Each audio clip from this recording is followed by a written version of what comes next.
घर में अगर बेटी हो और वो ब्याह के लायक हो जाए तो सबसे ज़्यादा चिंता पिता को होती है। पिता उसके रिश्ते को लेकर लोगों से पूछताछ करते हैं, कहीं अच्छा लड़का तलाशते हैं, अच्छा घर तलाशते हैं।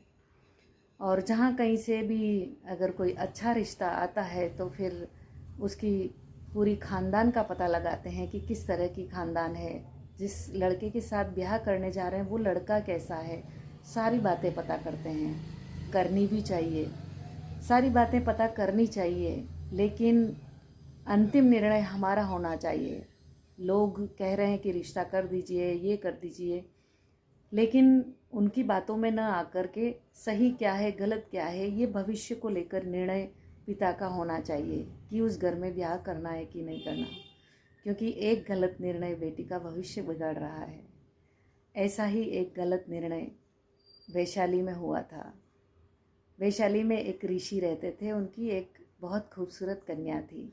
बचपन से ही वो बहुत प्रतिभावान थी, बहुत अच्छा नृत्य करती थी और भी उसमें बहुत सारी प्रतिभाएं थी। महर्षि ने उसकी शिक्षा का बहुत अच्छा प्रबंध किया, उसको बहुत अच्छा पढ़ाया, उसको बहुत अच्छी परवरिश दी और उसका जो बचपन था वो बहुत अच्छे से गुजरा। और जब धीरे धीरे वो बड़ी होने लगी तो वो और ज़्यादा खूबसूरत होने लगी, उसकी प्रतिभाओं में और निखार आने लगा। हर कोई उसके साथ रहना चाहता था, उसका सानिध्य चाहता था। जैसे जैसे बड़ी हुई तो फिर उसके ब्याह के रिश्ते भी आने लगे।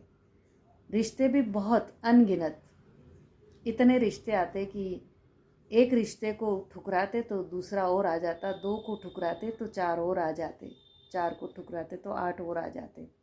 हर कोई, जन सामान्य से लेकर राजा महाराजा तक के रिश्ते आने लग गए।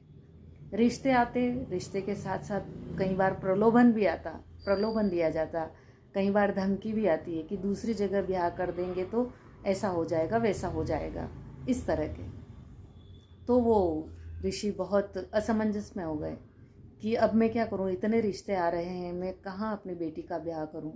बहुत सोचा समझा पर उनको कोई सही समाधान नहीं मिला, तो उन्होंने अपने एक मित्र से राय ली कि इसके इतने रिश्ते आ रहे हैं पर मुझे समझ में नहीं आ रहा कि मैं कहाँ रिश्ता करूं। उनके मित्र ने बिना सोचे समझे, बिना भविष्य के बारे में सोचे, उनको एक सलाह दे दी कि अगर तुम निर्णय नहीं कर पा रहे हो तो तुम ऐसा करो कि वैशाली में संसद बुला लो, जो संसद निर्णय करेगी वो तुम कर लेना। और उसके पिता ने भी वही किया, बिना भविष्य की चिंता किए, बिना परिणाम सोचे अपने मित्र की बात मान ली और उपस्थित हो गए वैशाली की संसद में, वैशाली की राज्यसभा में। राज्यसभा में उपस्थित होकर उन्होंने कहा कि वो सारी स्टोरी सुनाई कि किस तरह से रिश्ते आ रहे हैं, क्या हो रहा है, और कहा कि मैं असमंजस में हूँ, मुझे नहीं समझ में आ रहा है कि मुझे क्या करना चाहिए। तो वैशाली की संसद ने कहा उनको कि हम इस पर कल निर्णय करेंगे, आप अपनी पुत्री को भी साथ लेकर आइए। दूसरा दिन हुआ, महर्षि अपनी पुत्री को साथ लेकर वैशाली की संसद में उपस्थित हुए। जैसे ही ऋषि और उनकी पुत्री संसद में उपस्थित हुए, सब लोगों की नज़र उनकी पुत्री पर टिकी रह गई। इतनी खूबसूरत, इतनी खूबसूरत कि एक कली से खिलकर वो फूल बन चुकी थी। लोग उसको देखते रह गए कि क्या खूबसूरती है, नज़रें हटाए नहीं हट रही थी। सभी लोग उसी की ओर ताक रहे थे और हर किसी के मन में ये विचार आ रहा था कि मेरा ब्याह इससे हो जाए। सब लोगों ने विचार विमर्श किया संसद ने और फिर एक फैसला लिया। उस फैसले ने उस खूबसूरत कन्या का भविष्य बदल दिया।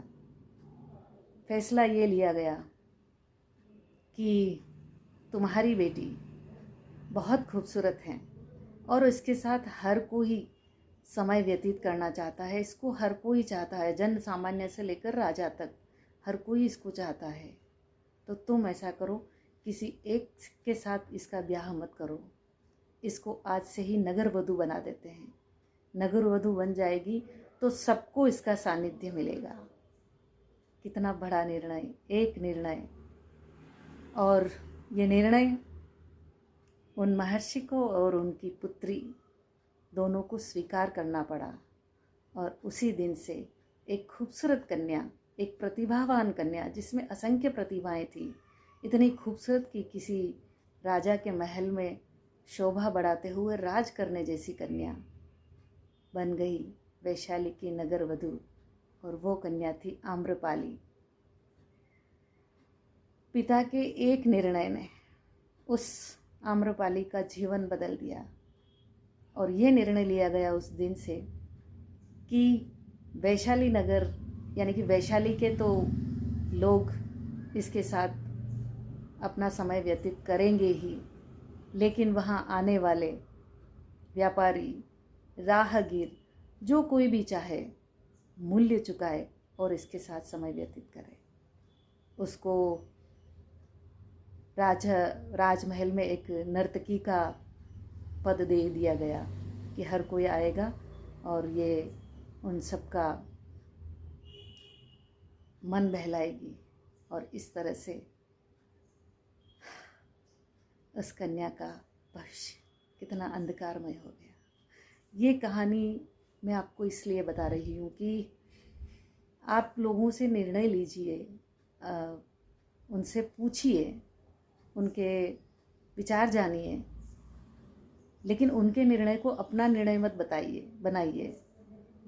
हमारा अपने बच्चों के लिए अपना खुद का विवेक लगाते हुए निर्णय लीजिए, क्योंकि एक निर्णय ने आम्रपाली को नगर वधू बना दिया था। हमारे भी कई बार निर्णय ऐसे गलत हो जाते हैं जिससे हमारे बच्चों का भविष्य बर्बाद हो जाता है। तो सलाह सबसे लीजिए, वो निर्णय सुनाते हैं उनको भी सुनिए, लेकिन अंतिम निर्णय हमारा अपना रखिए।